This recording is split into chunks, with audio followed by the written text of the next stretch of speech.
Good morning, welcome to Catex TV. My name is Frank Fortunato. Today is Tuesday, July 25th, 2017. If you want to follow us on Twitter, please go to Catex TV. There's been another building collapse in Mumbai. 8 people are dead, confirmed, and at least 30 others are missing when a 4-story building collapsed this morning in Ghatkopar, an eastern suburb of Mumbai. The fire inspector said that a massive war-footing type effort is underway to try to find the survivors who are still believed to be alive beneath the rubble. Meanwhile, fires are burning and out of control in Montana and throughout parts of Europe. Hundreds of firefighters are battling blazes across southern France, with one inferno spreading across 900 hectares of forest and threatening homes on the island of Corsica. Residents were evacuated from homes on the edge of Biguglia on the island's northeastern coast. One fire lieutenant said the fire is very fierce and heading to the urban areas of Biguglia. The blaze has already engulfed a sawmill and burned 10 vehicles.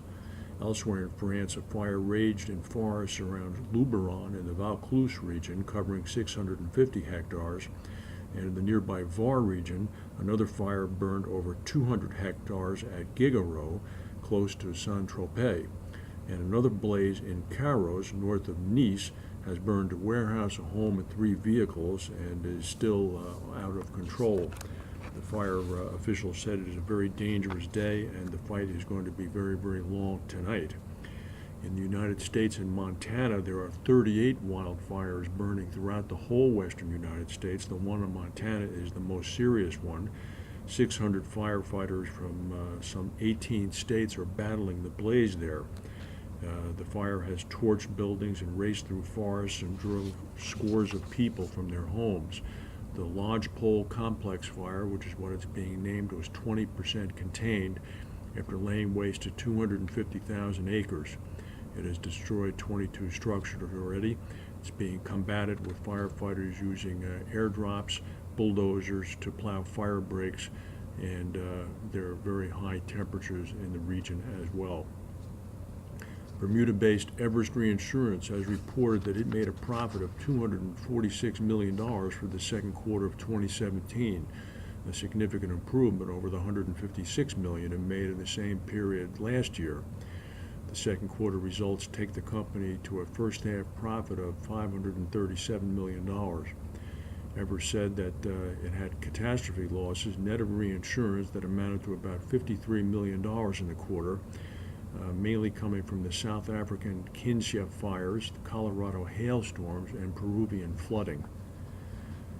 The United Kingdom faces a future of record-breaking wet winters, potentially leading to more widespread flooding than has been seen in recent years, according to new modeling that now incorporates changing climate patterns.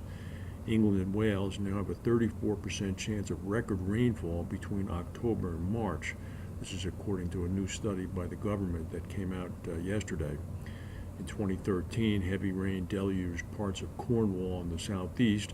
That was followed by 3 named storms that flooded some of Cumbria, Lancashire, and Yorkshire in December of 2015, while last November Storm Angus battered Britain.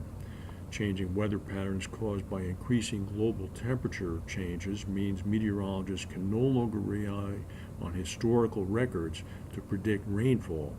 So as a result, a new supercomputer at the Meteorological Office in Britain has simulated thousands of possible scenarios using different climate patterns.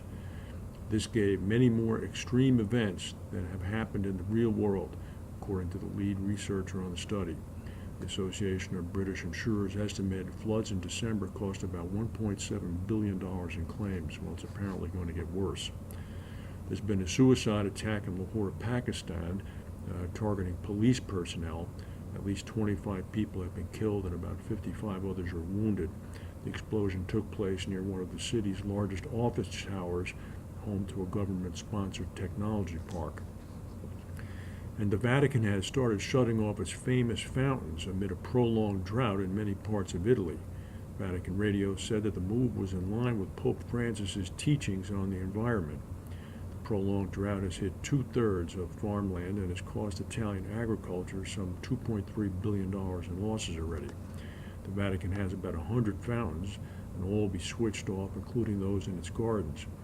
Vatican spokesperson said this was the first time anybody could remember this happening. This spring has been Italy's third driest in 60 years. Rome itself has suffered 2 years of lower than average rainfall, and later this week authorities will decide whether to introduce drastic water rationing. Most of Rome's famed drinking fountains have already been turned off, which is a pretty tough thing if you're an American tourist wandering around under a hot Roman sun to have the water fountains turned off. That's the news for today. If we have any breaking news, we'll come back.